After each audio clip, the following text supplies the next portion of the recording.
kidding me? This is Sideways Talk with Riff Johnson.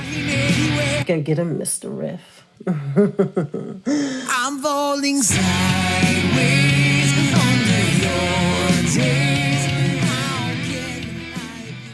And we're back. This time in sunny Florida. I'm sorry to all my Maine friends, people that are up in the north, the Canadians and the Mainers. It's actually, but it's been what they say is cold here.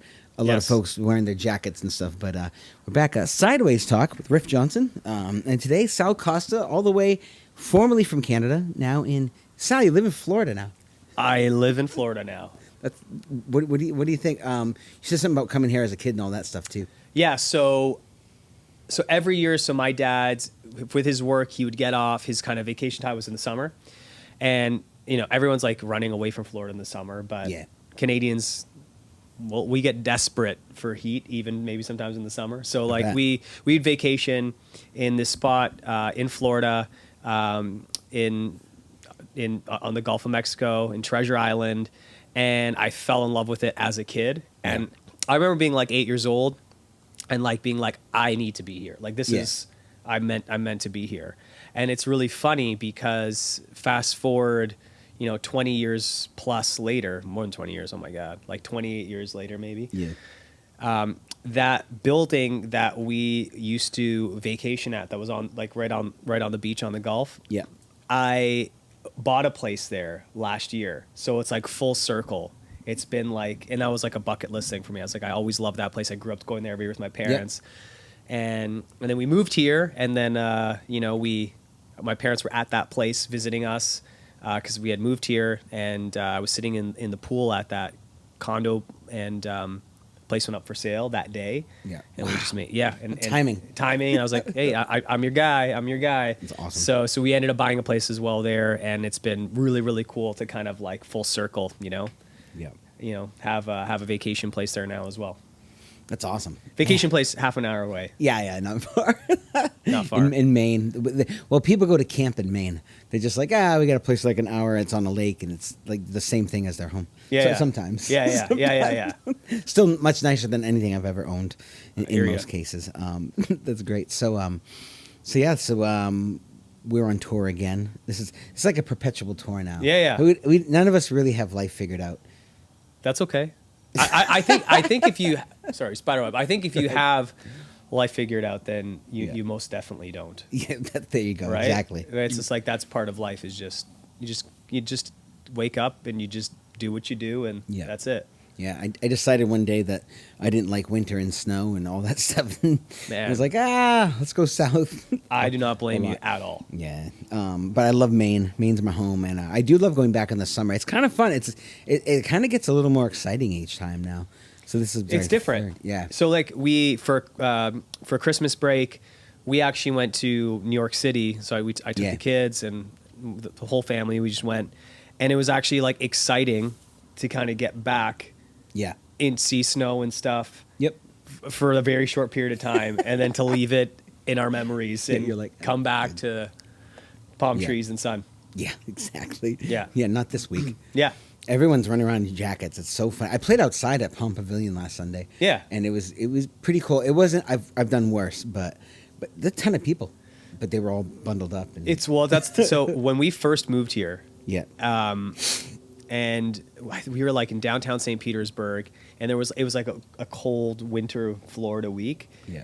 I just moved here, so my Canadian blood was still just like used to like super cold, so it wasn't cold to me. And I was like in like shorts and sandals and no shirt walking downtown, and people are like full on parkas. Yeah. And this guy came up to me, he's just like, "You're not from around here, are you?" I'm like, "I actually just moved here." He's like, "That's not going to happen next year. Just watch." And it's true. Yeah. Because now if it like goes below 70, like I'll put a sweater on and I'm like, what a pansy I've become. Yeah. Like I used to make fun of those people. Now I'm that guy that's going to wear a sweater when it's like 71 degrees, you know? My friend Jermaine's in Tampa, and he says below 80 now. He says, yep, long sleeves. Crazy. But from Maine, you know? Crazy. Yeah, it's true. He's not lying. That's the truth. It's so true. So this is so funny. I know a lot of my friends will know who you are because we all like rock music. Yep. There's some country fans out there. They might not know who who's this guy Probably with the not. tattoos. So maybe if you want to just give a quick explanation of who you are. I'm sure you've done this 120 million times. That's okay. But I'll just let you do it, man. Yeah. So originally, probably best known for being the guitar player of My Darkest Days. That was kind of what I was most known for sure. And then I had solo projects throughout the year. Throughout the years, Smashing Satellites, that was more of an alternative project. And then one of the best projects I was ever a part of was a project that I had just pre-COVID that we were working on called Bonds of Mara. Yeah. And I love that project. It was really cool because it was just a bunch of guys from a couple of well-known bands. Right. And we had so much fun, like making music together. I mean, we're the type of guys we just like we love hanging out with each other. We're just friends. And we had a song, our very first single reached top 15 on the charts. That was in Canada, and we started touring, and then obviously COVID kind of shut the whole world down. Oh, so everything kind of went on a halt. And now I have a 6-month-old son. So I've it's been a lot of stop and start over the last little while because of all of that. But I'm excited to kind of start to dive back into stuff. It's awesome, man. I mean, I think a lot of people. It's funny. We were just watching something on Netflix. I think it was about the '90s when they were talking about Garth Brooks just disappeared for a decade or a little more, and then now he's back touring and writing, and he's huge again. Well, that's what people forget too. Just I think people forget that you're a person. Yeah. Right. So it's like anytime I'll meet fans or I get fan mail, people, and it's funny because I get a lot of fan art. Yeah. And so I'm and people actually think of you as a character, like a caricature. They don't. A lot of times people don't actually think of you as a person that has a life outside of music. Right. And it's kind of in order for me to continue being a good musician and put out music, I also have to live life. Yes. Because I've found anytime you're out of balance and you just focused on one thing, you burn out. And I've done that before. So now it's kind of I'll take my time off. And it's just I've had awesome time, raising my kids right now. Yeah. But also kind of doing, obviously still being involved in music, but not as, but not my touring, not touring like crazy. Right. But now I'm also at that point now where I've had, enough of, enough space where I'm not touring a lot that, I'm excited to potentially, jump back in and do some of that stuff again. It's awesome. Yeah, definitely. And the reason I brought up Garth Brooks is same thing. He wanted to raise his kids. Yeah, that was the idea. And I don't want to be a shitty dad and a shitty husband because it's if your whole personal life falls apart, then your whole life falls apart anyway. So it's just I've over the years I've become a lot more conscious of okay, right now it's really important that I need to be here with my family. But it's funny because now my daughter is super into singing. Yeah. And writing songs. She's 8 years old and she's writing every day. Wow. She practices singing about 3-4 hours a day, song writes. So now it's her interest in music is really sparking my interest again, even to the next level. Yeah. And it's funny because for a lot of time people they're I don't want to have kids. It's going to ruin my mojo. And it's been the opposite for me. It's watching my kids become interested in stuff and seeing their joy and passion for life, it just fuels mine. And so that's been really, really, really cool. It's been awesome. Yeah, that must be a trip. What was I watching the other day? That's kind of cool. What was it? It was a podcast, and it was Ice Cube talking about his son playing him in the NWA movie. Oh, yeah. Which is O'Shea Jackson, right? Crazy, right? And I think the guy asked him something about what's it like seeing your son acting. He was big for acting, well, singing, rapping, and acting, and to become an actor. And he goes, the best way to describe it is it's kind of like you just won the Super Bowl, but then your kid came along and did it all over again. Yeah. It's kind of interesting. Yeah. What a trip. I mean, I have no kids, so I don't know. I love kids. But I'll be Uncle Riffy to other people's kids. Hey, that's all good. I am. Hey, you know what? I think that's an important thing to know as well. Yeah. Because I know a lot of people that have had kids, and I'm just man, I don't know if you should have been dad. You know, not that everyone should obviously, you know, have the right to have kids, but you know, I think you have to want that. Yeah. You know, if you don't want that, then like, you know, maybe that's not a good decision for you, right? Absolutely. And like you said, there's everyone wants an Uncle Riffy. Yeah, that's right. Right? He's fun. Uncle Riffy's fun. Winds He him doesn't up. have kids of his own, so he can actually, he doesn't, you know, he can hang out a little bit and, you know, and like, yeah. I wind him up, feed him sugar, and just leave. See you later. Yeah. See you Perfect. guys. It's so funny. And of course, there's people that end up having kids and they're not expecting, and they turn out to be great parents. Yeah. Of course, It's also, of course. Yeah, that's true too. Not just saying everyone's a deadbeat dad. Just- Yeah. Some of you. It's stupid. Well, now that we've offended everybody, so Sal and I have been friends since like 2011? Yep. When did you do that tour in Bangor, Maine? It was like 11, I think. I think it was 2000. 11 or 12. Maybe It was with 11. it was back when Scott Weiland was still alive, the STP That's right. show. Yep. Yep. Which was to me, one of my top tours. Yeah. I think was playing with Stone Temple Pilots while Scott Weiland was in the band. That was just. He was so good. And that was my first time seeing him. Well, of course, I didn't know who you guys were. Just saying. Wow. Didn't know wow. who You were don't back know. then. Did not know who I was. No. God damn. Had heard that one song on the radio. Yeah. We were the one song on the radio at the guys at that point. I bet. But what a cool. You guys had a pretty long set, I thought. Yeah. Longer than some of them I've seen. The Nickelback tour was like 15 minutes. Done. Dude, that tour and that tour was so crazy because like when you're touring at that level, Yeah. like you cannot be 10 seconds late on Right. stage. It just everything it's run so tight, and you have to have an amazing crew to like make sure you can get on and everything sound good and quick. But yeah, like Stone Temple Pilots, man, like.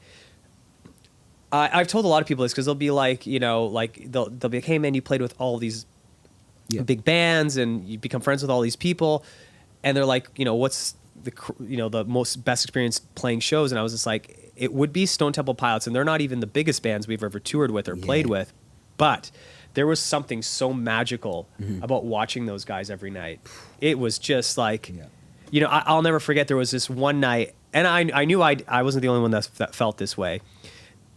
There was one night I remember. It was myself, Gavin Rosdale from Bush, and Shim from Sick Puppies, and the three of us. You know, right as soon as Stone Temple Pilots came on, because we were all playing together, we just kind of walked on stage, side stage, and all three of us were just like, they're so fucking good. Yeah. Still.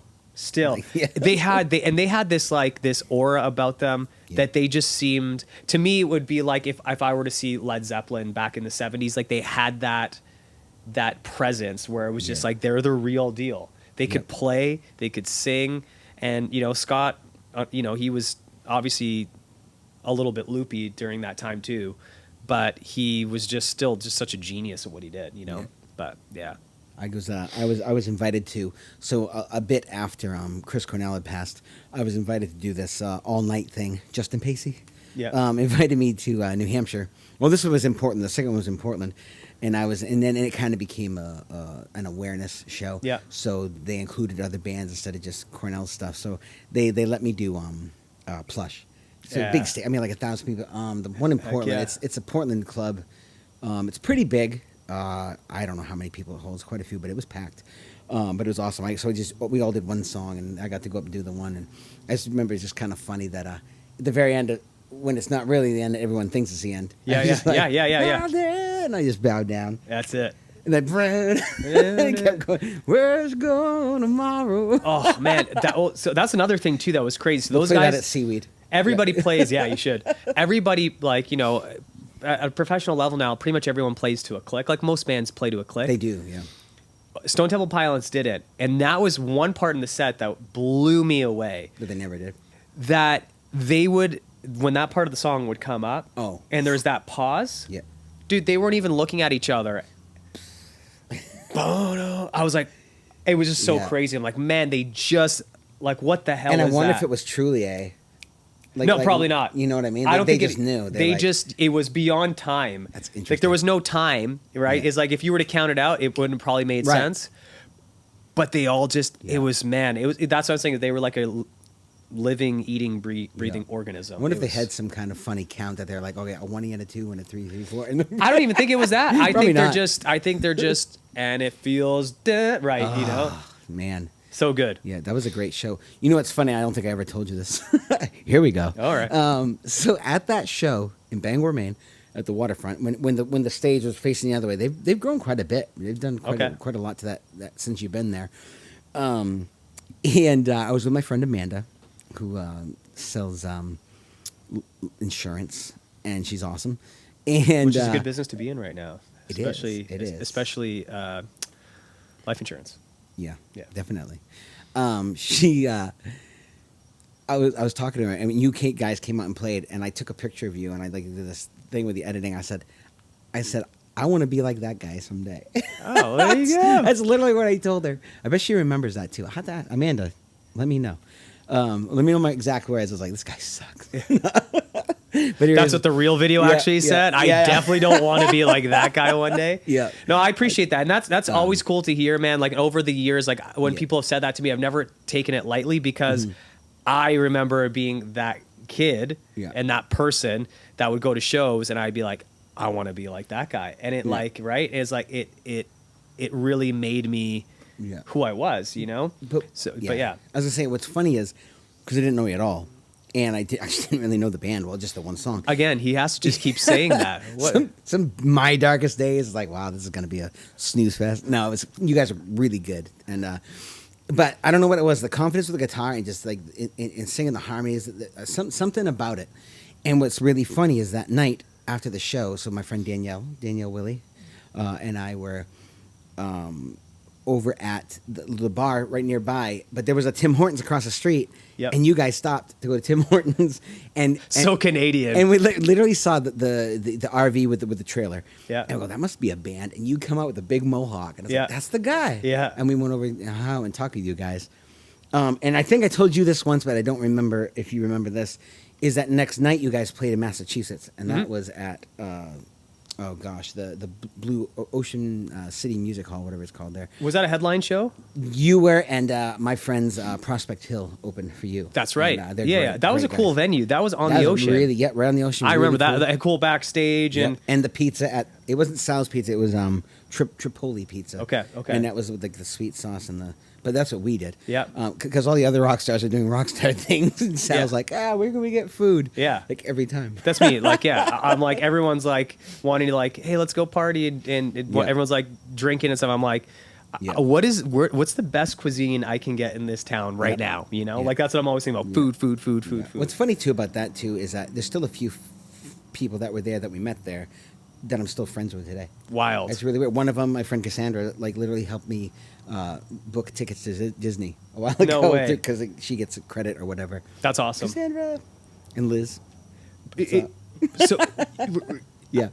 I think that's what's cool about music. Yeah. Literally, it does bring people together. Definitely. You know, and it's a beautiful thing. It's an awesome thing. Yeah, definitely. But you're saying, to go back a second, Oh. because I think this is also super important. I talked to my daughter about this as well. Maybe this is why she practices so much too. Is, you know, saying like, you know, there was certain thing that like clicked with the harmonies and I honestly don't know a band that rehearsed as much as we did. Yeah, I remember you telling me that. Dude, like we would rehearse like legit. We would rehearse like 8 hours a day, and we had like before the band got signed, like there was like we weren't making any money. We were just a bunch of broke dudes, but we knew in order to do it and be the best, we had to rehearse. And like there are times where I remember like we'd be like rehearsing our song "Can't Forget You," and we would loop a chorus for like 45 minutes, and we would just loop it, and to the point where you could actually go clinically insane. Yeah. But it was just that's what we just did.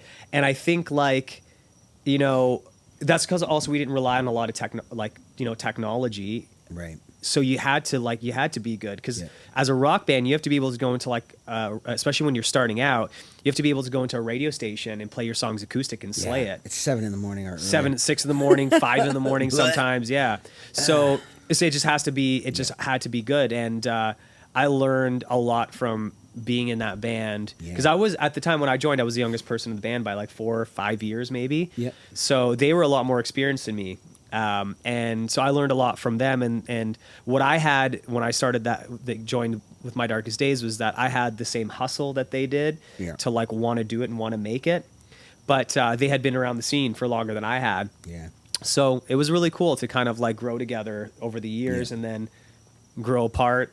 And and then kind of grow back together. Like, you know, me and Dougie have recently like been chatting and stuff and some of the other guys. So it's cool. Yeah, very cool. Yeah. So I know there's one thing that actually both of us have been interested in doing more, and we've talked about it, is public speaking. Yeah. Just kind of, I feel like even though we have much different backgrounds, we both lived a lot of life. And I think we've been in interesting positions that we have a different outlook on things than maybe a lot of people. For sure. People tell me that all the time. Oh, you live an amazing life. Well, it's a lot of learning too. Yeah. It's a lot, man. I mean, it's not all just hanging out with rock stars and it's a lot of work and playing music. That is the fun part. And the music part's fun. It's just there's just so much to learn. There's so much more to do. But yeah, public speaking, that's something I've done. In my formidable religious upbringing, I had a lot of public speaking experience, and I'd like to do that. I did get to do, because we talked about it, the 6th grade class in Phoenix, Arizona last year. Last winter or last spring of this year, was a blast. I got to go in and talk to like 80 kids about stuff about the real world, and you know, that it's not a lot different than school. Yeah, pretty much. In some ways, but you can kind of, you know, make it whatever you want to be. Yeah, I guess. What are you looking to do? Because you did a TED Talk actually. That's right too. I saw that. Yeah. So I mean, I've never like thought about myself as like a speaker. Period. Like I've always just kind of been like an artist, you know. Yeah. And that's morphed into different types of art and stuff like that. But I've always seen myself a musician, an artist. You know, I love martial arts and everything. But I've always just kind of had a keen eye and ear for art. Yeah. So like speaking was just not kind of like was something that ever kind of came to my head. But then there was a TEDx event that was happening, and I got a call from the TEDx organizer, and they're just like, "Hey, you know, we'd love to have you out."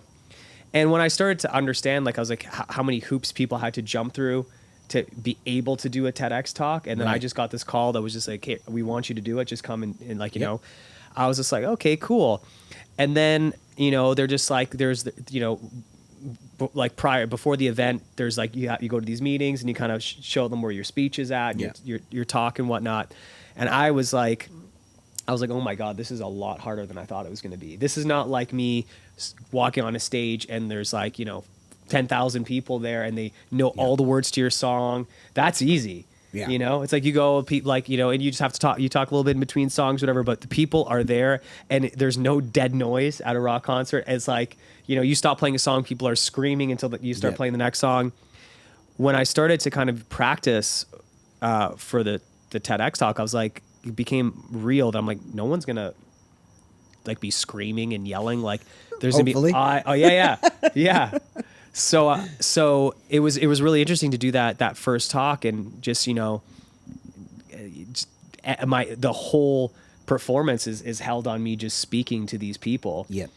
And I don't know, I found it really interesting and empowering. It was really scary.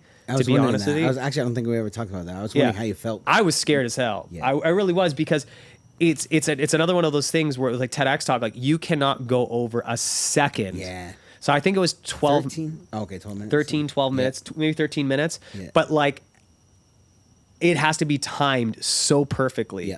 And it was nuts because I literally remember seeing it go like, you know, 12, you know, 54, 12, 55. Oh, wow. And like right at 13 or whatever, 13, 12 minutes, whatever it was, I remember it just finished just in time. Wow. So all of it has to be timed, your cadence of how you speak. Yeah. It was a really, really, really cool experience. But like what was really cool to me was that like I've never I realized like how much shit I've gone through and how many things I've experienced that a lot of people haven't experienced. I mean, like became a rock star at 21 years old. I signed him, be part of a major band, and had all this stuff, and then living that lifestyle and being on the road, and you start, and I feel like I had to grow up super quick and learn about life in a very odd way, and so I it was really nice to kind of like talk to people afterwards and be like, man, like that was really awesome, and people were like, hey, would you be interested in doing some more of this, you know, public speaking, you know, which I was like, yeah, that'd be something cool to do. Wow, that's great. Yeah. So were you well practiced, like? Yes. Tons. That's good. Yeah. Knowing me, I'd get it. I'm gonna wing it, and then like, yeah. Well, you can't come back. That was the thing, and I think like again, like starting out with My Darkest Days. Yeah.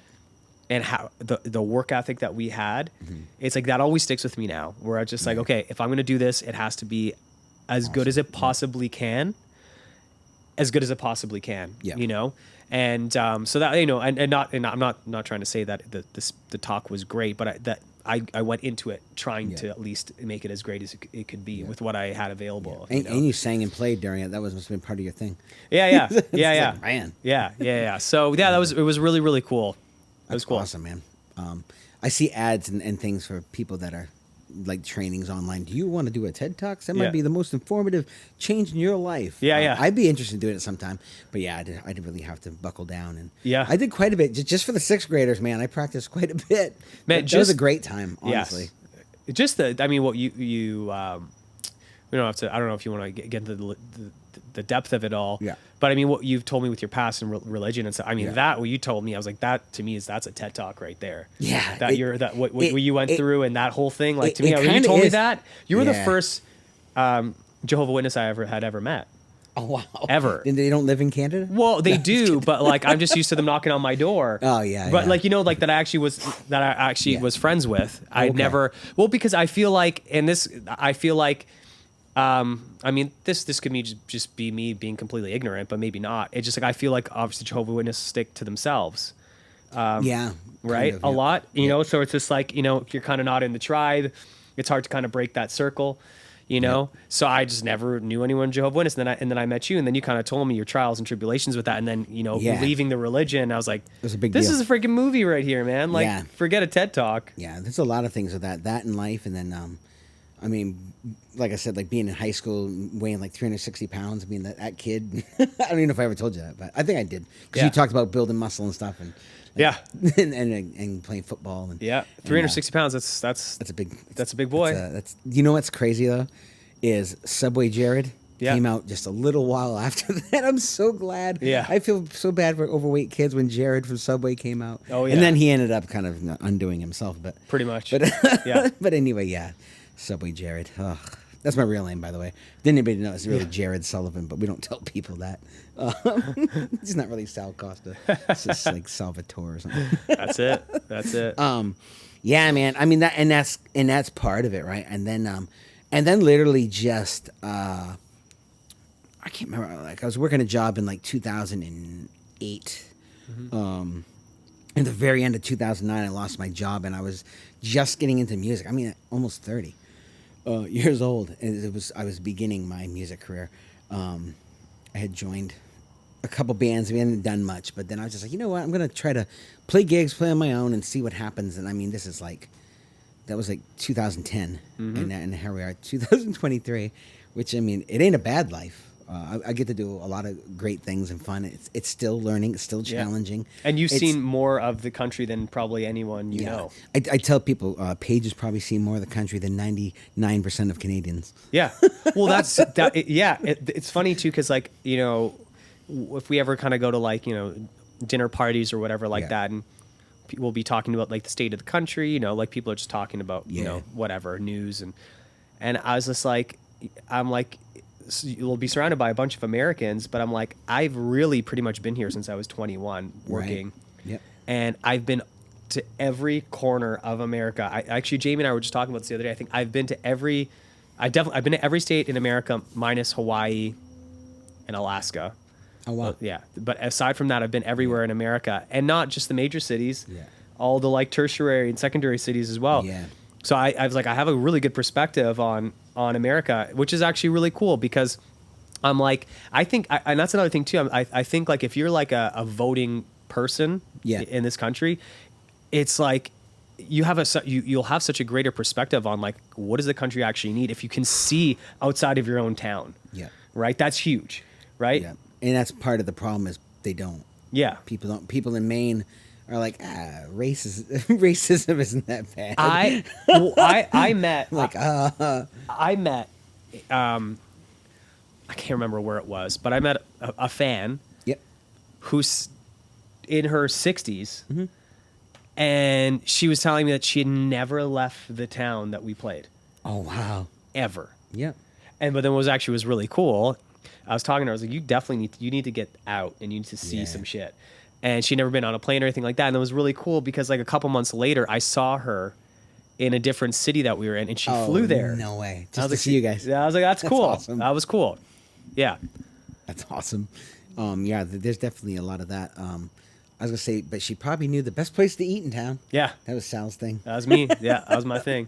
So where do people go for good whatever pizza? Yeah. Anything, I want to know. We made up with Sal. We met up with Sal down at Gillette at that little when you guys were playing Buck Cherry, and he's just there like, "Where can I get a burger here where the burger's actually a mushroom?" And I'm like, "What?" And we found one, and he's like, "This is awesome." Where there's a will, there's a way. Yeah. I was. That's a crazy thing too. Like, I've been plant based since 2012. Yeah. So it's been like 11 years, and that it was like not cool back then or Right. trendy. So eating on tour was just crazy. It was Yeah. just like, oh my god, it was nuts trying to find food Yeah. on tour. Yeah. Yeah. I'll have water, please. Yeah. Thank you. Yeah, I'll just be like hydrated and not fed. Yeah. Yep. Oh man, that's wild. I'm like 99.9% just water at that point. Yep. Just give me that guitar. Oh man, that's so funny. Yeah. So yeah, we were just saying when we got here today. Nice place, by the way. You guys are under a little bit of renovating and Yeah. fixing up. And Yeah. He tried to give me a Jurassic Park poster. Yeah, I tried. That's like Sal. We're gonna put on the Yeah. roof of the van. I mean, it looked awesome. So just saying, it's going up for auction tomorrow. That's right. It That's could be. right. That's right. But yeah, Sure. I love this place. It's been Yeah. like when we moved here, I was like, I saw this house and I was like, there's potential for what I could see it being. Yep. And so now we're slowly kind of picking away at it and kind of making it Yeah. what we want. That's awesome. I mean, you have the time to do it. You're living here, so Yeah. I mean, yeah, that's awesome. Yeah. Do you want to do any more like any flipping or any of that stuff? And Yeah. 'cause you do like the Airbnb. Yeah. Yeah. And Yeah. like, I mean, like we've always, like I said, like too, that's why I've always, when people are like, oh, you're like a platinum selling musician, I'm like, yeah, but really at the end of the day, like I've always seen myself as like just an artist Yeah. and an entrepreneur as well. Because really, that's being a musician. You're also an entrepreneur. Yeah. It's your business, right? Then you're creating it, and like everything's hinged off this thing you've created. But there's also art in it. So my wife and I, we flipped about, I don't know, maybe 5 houses. Yeah. And for me, I love doing that because there's like you can walk into a place and I can see it with a completely different set of eyes than maybe somebody else can. Like we'd walk into a place and our family would see it and be like, this place is not going to be worth anything. And I'm like, this is going to be a $2 million house. Just prove it. Watch. Wow. Yeah. And then you can kind of just go and you can kind of just see and you can like you move walls and do all this kind of stuff. And then all of a sudden you have this like piece of art that you created and then you sell it. And so it's like, I've always loved doing that kind of stuff. Yeah. And I would like to do that here more as well. But back home, I knew the market a lot better. And we've only been here for 2 years and I haven't been focused on that to really know it. Yeah. But yeah, I would love to kind of, Dude, some of the houses like down up on the causeway. Oh, yeah. We drove down a couple times just to go down and be like, holy cow. Yeah, these some of those houses, 30 man. million. Yeah. Yeah. Wow. Yeah. They like nothing really it like especially there nothing is like even you can't get anything for under 10 million. Yeah. Unreal. It's wild. We were just on the East Coast last month. It's been crazy. This is 2 months in Florida. Hell yeah. Not snow. I'm just saying. I know people are hating me for it, but Yeah. I mean, you're welcome to try. It's Yeah. not easy. We were over in like Fort Lauderdale area. So Yep. from like Pompano Beach all the way up to Deerfield Beach, like Yep. just that drive on the water, just the houses. Like I didn't even know that was there. Yeah. Like all that, like, and people, of course, they got the gated, you know, they got John the Travolta. machine guns. And, Yeah. John Travolta actually has a place like Does he? just down the street from my house. He's got a place in Maine too. Does he? Yeah. Crazy. Owl's These Head or guys whatever living it's called. everywhere. Yeah. And so this is the other thing that's cool about living in Florida. Yeah. So Hulk Hogan lives in the area as Yes, well. yeah. And I played his place Sunday. did you play his place Sunday? Was he there? He wasn't So there. this is Sunday? It was Sunday. So but every- it was afternoon because the football was playing later. Okay. So on Monday nights, Yep. there's karaoke and Hulk, he shows up and he Yeah. runs the karaoke. Yeah. So it's funny because Jamie's like was a professional. She was an actress and did like professional musical theater. That was really her main thing. And she was like, yeah, I wonder if he's actually. I was like, no, he's gonna be there. So she showed up to go like to just sing at the bar, and sure as hell, Hulk is there. Hulk Hogan's there, hilarious. just like running the karaoke. How and funny. Yeah. It must be a trip. He saved some people's lives the other day. He in did. I Tampa. heard about It's that. great. He like Yeah. opened somebody's car with a ballpoint pen or something. Yeah, yeah. That's a very short version of that because I don't know the whole thing. But I met some folks at my show in Safety Highway the other night. They were talking about that and how they met him, and he's just such a nice guy. So our friends go. The local church here is where Hulk goes. So he's there on every Sunday as well Wow. for church service, and my friends sit beside him. That's cool. That's his seat. Yeah. There's I don't know. It's like a church where you have like assigned seating or whatever, and so Yeah. they sit next to Hulk. Yeah. It's so wild that I think he's in his 70s or something. He's but been a legend forever. I remember being a Forever. little kid, like third grade for me was like And he looked old back then he's still because he bald. was always bald. Yeah, he always yeah, had the yeah. bald, you know. So Yeah. it was like, which is kind of played He to his looked favor a little bit because like, now it looks like he's never aged. He's ageless. He's ageless? and he's still massive, Huge. unreal. But I remember it was the New Kids on the Block era, so late '80s, and I remember a friend of mine going to see the wrestling tour that was in Bangor, Maine, and he came back. He had the Hulkamania shirt. Hell yeah. It was like a yellow tank. It was all ripped. Yeah. I thought it was the coolest thing Heck ever. yeah. I'm gonna get one of those. You can. They don't have the merch in the hangout isn't that great, but I bet you could order some online. Well, you know what I love about Hulk so much too, is that so right beside his bar, you know, the local bar like around just in Clearwater there, there's I don't know if you saw the shop there. His like, did you see the Hulk Hogan, the WWF store? No, but I heard there was a bunch of like wrestling shirts and stuff. There's a Hulk Hogan Yeah. store. Okay. Right near like I don't know, like five stores down from his Yeah. bar or whatever. And if you show up there and you leave something, within the week he'll sign it. Oh, Yeah. for him to sign. You just bring Wow. whatever it is, and What a he'll nice guy. Yeah, he'll That's just go. wild. So I think they say like on Mondays he shows up, he'll sign everything, and then people pick it up. I was like, that's freaking. It's interesting. I get a kick out of it because a lot of people, I think, I mean, here's a life lesson for you kids. They get to a certain point and they don't want to learn anymore, or they don't want to try to adjust. Like, he's somebody that actually uses social media now. He gets right on there. He's like, you know, brother, we got ultimate karaoke at 8:30 or whatever on Monday night. And he gets right on his Instagram and his Facebook. I know it's so crazy. I'm and because you'll see embrace it. you'll be like, oh, he's like, because I'll like sometimes I'll look at him like live on Instagram, like he's like down the street from my house right now. I know exactly where he is right now, and he's That's like, so and funny. then he'll be at his bar. Yeah, Yeah. I think that's super cool. But like, yeah, the embracing that part. A lot of people, even my friends that are, you know, musicians at the level, whatever I'm doing, you know, playing bars and restaurants. It's like, yeah, but I don't want to have to do a post. I don't want to have to, you know, do a video and upload content. I don't want to have to do this. I'm like, yeah, but everyone else is. I know. And I mean, if you can get some attention, get some attention. I hate it too, though. I really Yeah. do. But it's like it's a I don't necessary love. evil. I don't love it. No, but know? some people do. Some people love it. For me, I find it to be like so distracting from like what I'm actually trying to do. Yep. It's like then I'm like, and that's also why for years I've gone through phases where I've had a recording studio and not have a recording studio, have a recording Yeah. studio. So I actually found Get addicted. I bet. when I have the studio in the house, I become so obsessed with making everything sound good Yeah. that like I forget what the hell I'm even working on sometimes, right? I was like just like getting guitar sounds, and I'm like, I just spent like 4 hours like Yeah. tuning this guitar amp, which is awesome if I'm going to make an album. Right. But like for the purpose for me for a home studio is not to make albums, it's for like to get ideas Yeah. down.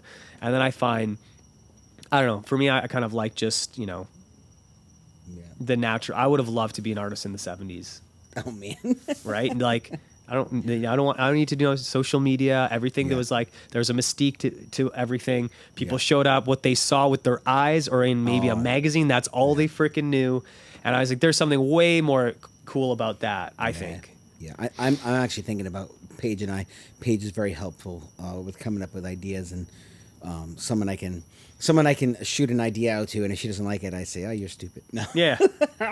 She's always like, "Oh yeah, Yeah. that's what he does." I'm thinking about just not because when I do my shows now, I go live on Facebook every time, and now I'm starting to think maybe I won't. I might leave it on there for Patreon members, and just add the people that are on Patreon. Just saying, if anybody wants to join my Patreon, $5 a month.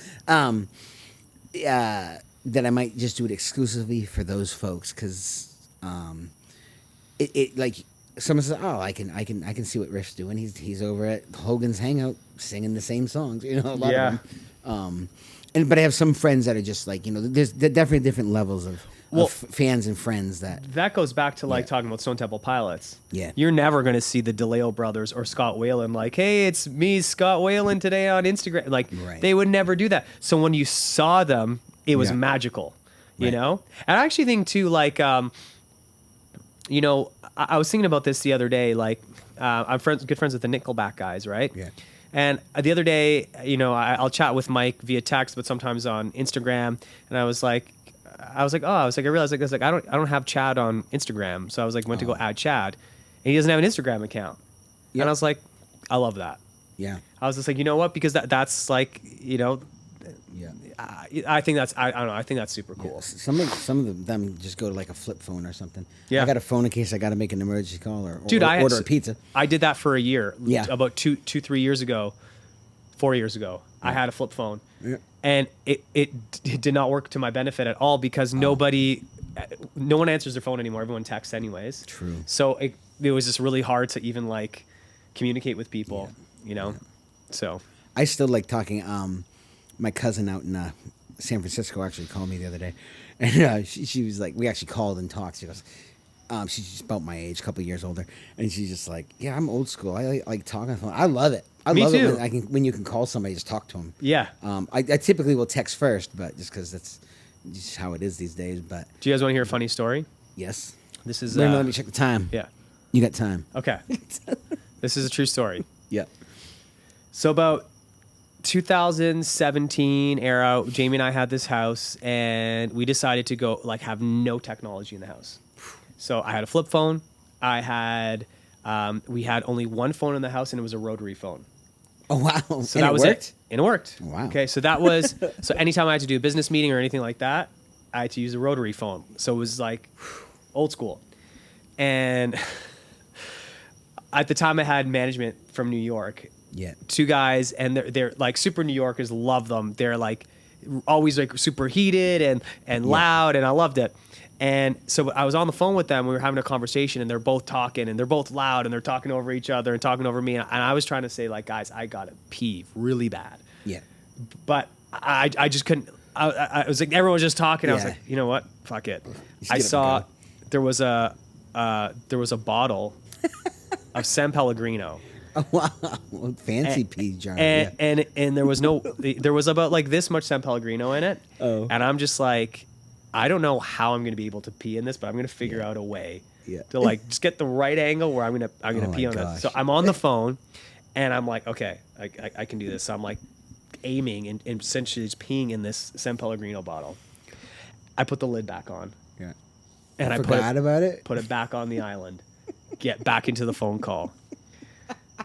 At some point, I'm looking out the window, and I see my wife outside in the backyard on the steps with a San Pellegrino bottle. And I look, and it's not on the island, and I just see her start drinking. And then she's just like, just spits it right out. And I'm like, oh my God. And she just looked through the window, and she's just like, I'm going to fucking kill you. Like, she was so upset.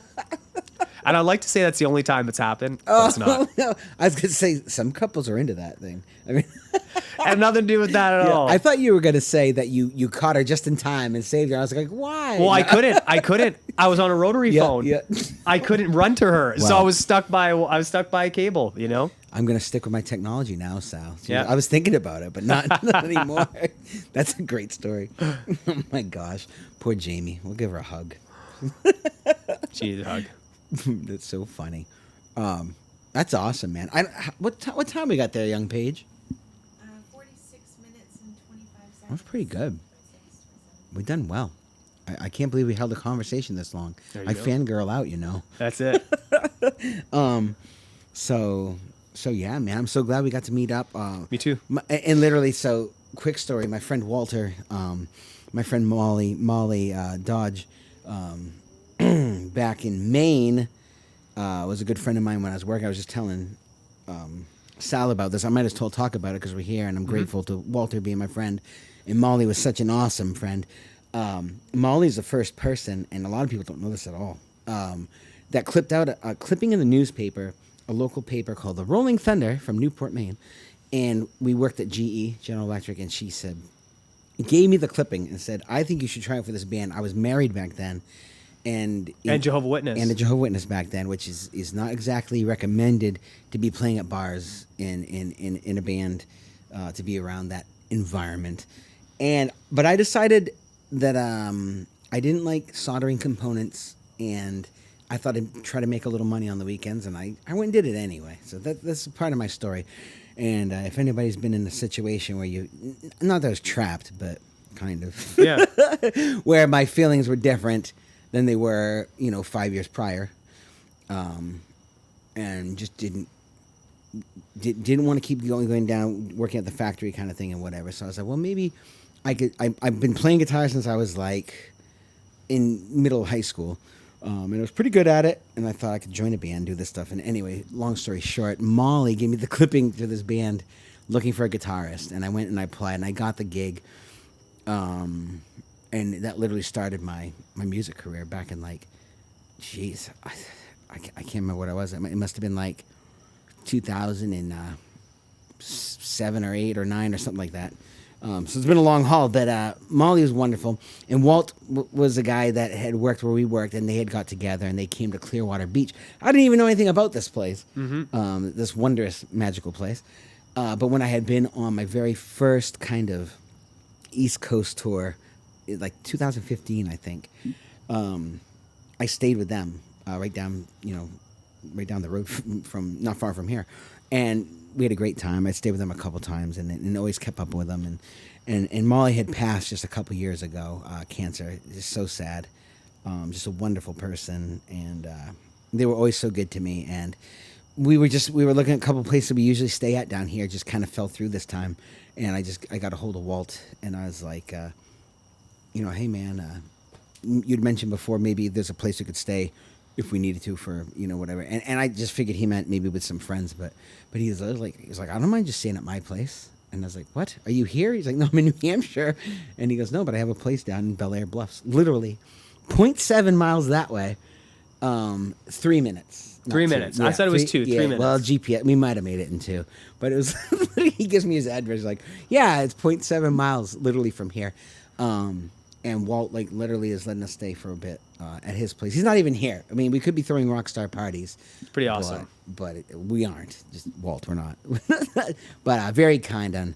And I just chatted with him the other day, and he's like, well, he told me to keep strumming. And he told me I was a good man. So you are a good man. Choked me up a little bit. You are a good man. Very, very kind. So that's why when I met you the first time, I was like, this is a good dude. He deserves to be successful. Appreciate that. We literally knocked on the tour bus thing. And you opened the door, and we're like, Joey said it's okay. That's right. Our Joey tour Fro. manager, Joey Fro. He was the best. I miss Joey. Yeah, and Danielle too. Yeah. I miss Danielle. I haven't seen Danielle in a while, but we'll have to give her a shout out. Danielle. Yeah, we were known. We were that band. You Yeah. know, you could knock on the tour bus door, Yeah. and we would probably answer. You know, that was our thing. That was hilarious. But yeah, so very grateful. Sometimes we'd regret it, Yeah, I bet. but we always gave it a second chance. Gee, some of that guy out there harassing. Hey, man. Oh, No, yeah. just- Yeah. We won't go there. Yeah, we've had that. That was the private conversation. You can see that on my Patreon. No, you can't. $30. You could know that story. Pay-per-view. But anyway, I guess the point of that is there's so many people that are so kind that allow us to stay. I mean, this would be, I wouldn't say impossible. But it would probably be impossible to do what we're doing without the kindness of friends, and the kindness of Paige, because Paige is all right. I give her a hard time. She's tough. But She's bad to the bone. She's pretty tough. awesome. She is too. Hulk would lose. She would beat his ass. She's Just hit him in the knees. I think That's he's it. got bad knees. Just kick him. But anyway, so very always grateful, and I think that makes a big difference in someone's life. I read something the other day that said the difference between being worried and excited is just a mindset twist. Yeah. To be worried about something or to be excited, because I mean, literally, we're starting to worry a little bit. And it's like, well, 3 places that we're going to stay, it kind of fell through. And it's like, wow, what are we going to do? And Walt was just like, hey, man, go for it. Well, that's also the difference between hope and fear. Yeah. They're really the same thing, Yep. right? When you Weird. think about it, Yep. right? That's like I was like just hope for better. But I'm like, somebody once told me like this guru that I followed and Yeah. that like helped me a lot. He's just like, don't hope, because hope is just fear. You're just hoping that this thing doesn't happen versus Right. accepting what is and just figuring out life, you know? Yep. Yeah, and I think that too, part not really the same thing, but people that are just so worried about doing something different. That's not normal. That not and especially places probably like Canada, and Maine, where it's very uncommon. I mean, to do what we're doing now is quite uncommon. I mean, maybe for anybody, but wanting to do something else or try something else, just being scared to do it or analyzing it too much, analysis paralysis. You freeze up. Just I remember we talked about it years ago. Yeah. And you were like, I want to do this. I'm like, you can Yeah. totally do it. You know, it's just, it takes a while to build, but you just do it. Yeah, and Sal also told me once that just because it hasn't happened yet doesn't mean it can't. Yeah. Yeah. good People are always looking for proof, but it's just like, you can't have proof of something that doesn't exist yet. Yeah. It's just like, you have to create your existence. And I think, I truly still believe this. It's this like, if you look at like success as a graph, it's where like time and skill, it's where skill just meets time essentially, right? And hard work. You just like eventually, you know, all those things line up, and that's where it is. Yeah. And I think that's different for everybody. What point? Sometimes it happens a little bit quicker, sometimes later, but it's just eventually skill, timing, hard Yeah. work, they pay off. Yeah, and yeah, consistency too. It's just Consistency. like, and that's the other thing Show too, up. Yeah, show up. I tell Show people, up. do something. Like Yeah. it doesn't really matter if you're doing something different. It might lead to something else. Because not many people that are whatever you want to say, quote unquote, successful, probably were doing the very first thing they want to do. No, They're probably just, of course not. it's like, well, let's try that. Well, that didn't work. And, I was just watching something about like some elite athletes, and they're trying to figure out like what makes all of these athletes like. Is it like they're like we're gonna look at their diet and all this kind of stuff, and Yeah. everyone's way was so completely different. Yeah. But he's like, at the end of the day, what we realize is just like they just show up. So eventually, it just happens from just not giving up, you Yeah. know, and falling into the place that you're supposed to be. Yeah. Which is sometimes maybe not where you think you should be, but ends up where Yeah. you should be. Yep. I should be in Florida right now. You are. I mean, we're here. Oh my God, the sprinklers are coming on. But don't worry, we're safe. Oh, The are we? bird cage. Wow, this place is wild. Yeah, it's so funny. It's so funny because we were grateful to have such a busy January. The other months are coming in a little bit, but it's not as impressive as 17 shows this month. Yes, which you is guys are wonderful. playing every other night. That's pretty pretty crazy. much. Yeah, usually just right in a row, but it's great. But it will build. Paige works really hard, and it's just she does a great job. I get to hear the story of things. You know, there's just so many things. It's like, I think the worst one, we're going to talk about it right here, right on the air, is when she calls a place and say, okay, get a hold of me on the first week of February and I'll book you. She calls the first week of February. Oh, we've already booked that whole next 2 months. Oh, God. You know, because you're not really important to them. And we're trying to think of ways to deal with this stuff and to kind of like shoot something, and they're like, oh, great, then I must be the first one on the list. This is great. Yeah, You know, yeah. Throw this date down, and she's getting great. And that's the thing, too. Another thing, too, is like Paige came out of the Great White North, not really with any experience, really, doing stuff like this. And we literally sat down and kind of made like scripts and stuff, like little things like just kind of get her familiar with what she's doing, and she can probably write her own book. Heck yeah. And just always getting better at it, always learning. Always There learning. you go, kids. Always learn. I mean, math, I don't really use that. It's in school, but I use simple addition, simple subtraction. 2 pizzas plus. Yeah.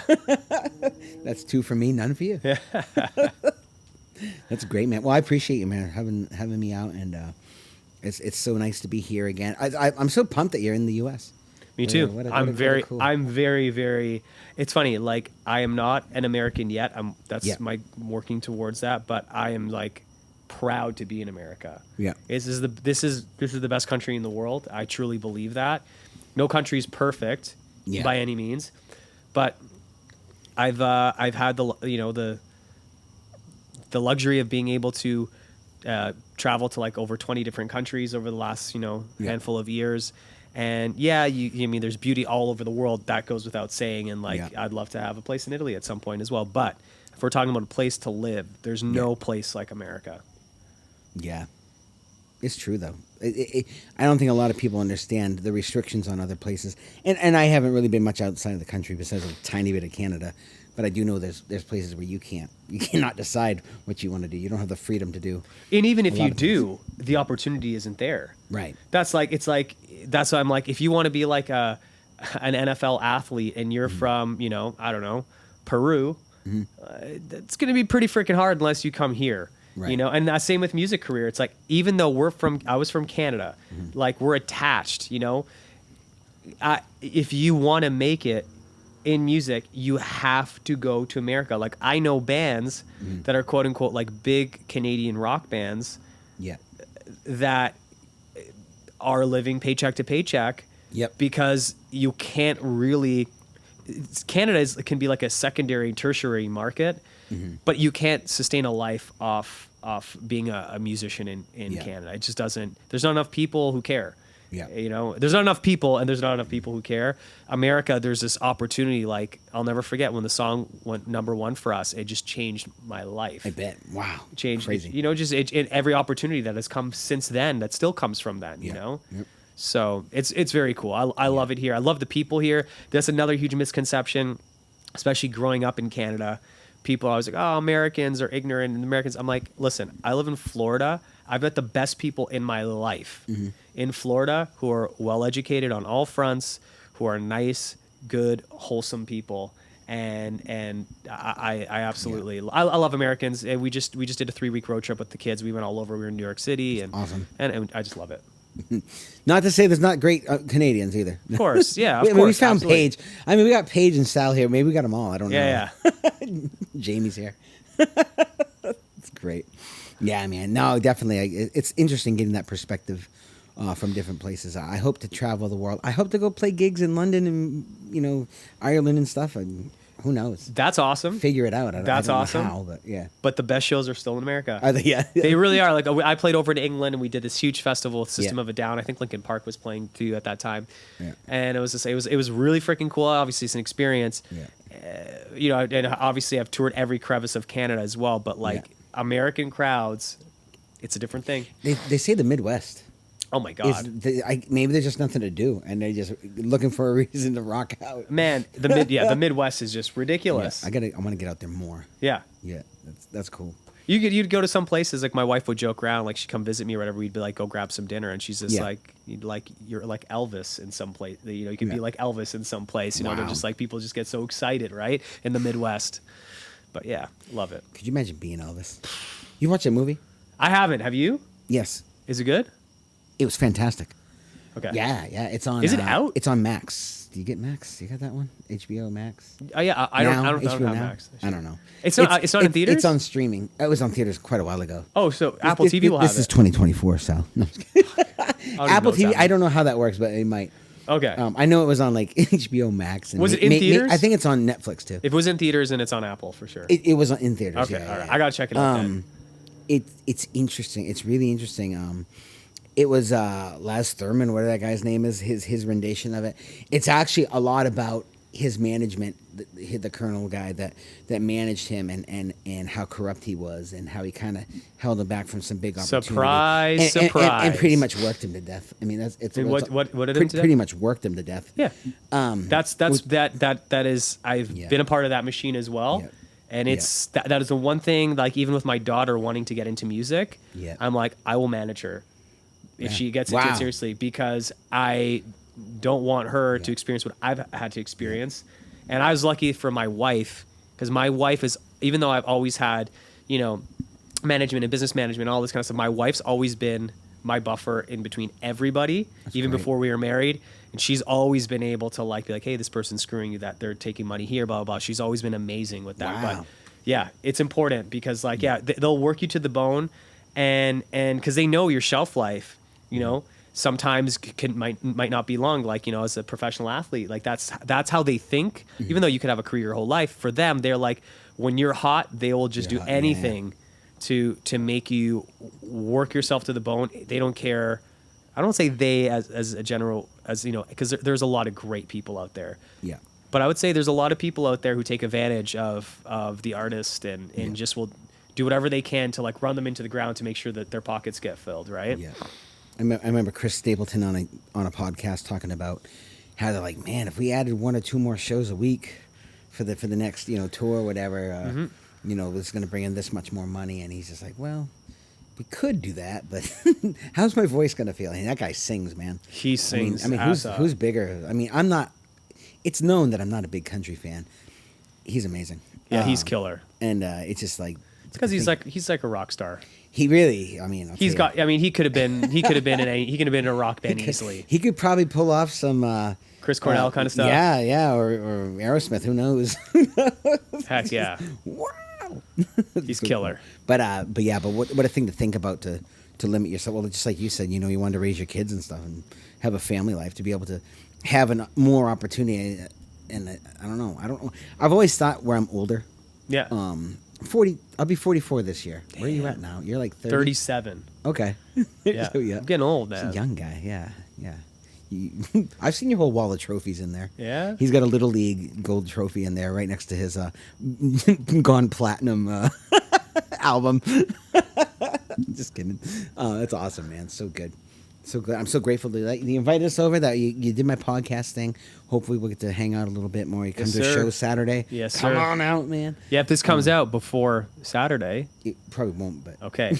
Well then. Do you want it I to? was trying to I can pump work you. really I was hard trying on to it. pump you up. Oh, if it is, Riff is playing Seaweed in Clearwater Oh, yeah, that's true. this Saturday. Man. He's gonna crush it. I might have to now. I'm coming out to that show too. Oh, man, okay. Well, I know Tony's in the lineup, but I'll explain to Tony. He's a good friend of mine. All right. My buddy Tony back in Maine. One of the best guitar shredders that I know personally. Really? Amazing dude. And, like, you talk about locking yourself in a studio, that guy will just spend all week in there, and he'll come up with some amazing stuff. Just brilliant dude. The only problem with that is then you walk outside and you literally, your skin burns. Yeah, I know. From just being It's in a so black true. room, Yeah. like completely dark Yeah, for like yeah. a week straight. I've done that Yeah. for crazy periods of time. He's doing the solo acoustic thing now. Oh, nice. He's doing great. The places love him, and he's new at it still. He's learning. He's learning the thing. We kind of chatted a little bit before he started, and I was like, dude, there's a lot of it I can't really explain until you do it. No. Until you learn how to. That's this and that. And yeah, there's he's doing certain great. experience you get from doing it that Yep. you cannot teach. Yep. You just have to like literally be thrown into the fire. Yep. No one's gonna tell you what to do if you're like playing in front of 5,000 or 10,000 people and Yeah. you break 2 strings on your guitar and the microphone's malfunctioning and and then we played this festival once for like 30,000 people and cow. the entire sound system on the stage just Died. and we just crowd surfed for half an hour. We're like, well, we're gonna put on a show in some way. That's awesome. It's like The Dirt with Yeah. Motley Crue. That's it. All right, buddy. Sweet. This is awesome. Thank you so much. I wish you the best. You done a lot. I mean, hopefully you got a whole lot of life ahead of you. And, man, That's the plan. It's like doing it now with a family. It's like in like that's the next phase of music for me. yep. Me, not so much with the family. I'm still Uncle Riffy. Yeah, If that's Uncle okay. Riff. It's so funny. I love it though. We have a lot of fun. Heck yeah. Very good, buddy. All right, right. we're Thank you, signing sir. out. Everybody, well, if I might have to push this now. So Seaweed, this really cool place, Bel Air Bluffs. I'm playing there Thursday. Will be my first show there, and I'll get the sound right and everything. And then Sal's gonna grace us with his presence on Saturday, That's 6 to right. 9 p.m. Eastern Standard Maybe Time. even my daughter. We'll see. Bring it right up. I'm gonna tell him. I said, listen, we got Willow here. And they're like, Smith. They're like, better. If she ever collaborated, or they could be the Willows. The Willows. So, That's I'm right. saying. All right, buddy. Thank you so much, man. Awesome. See yous. All right, cool. And where's the damn button? I'm falling sideways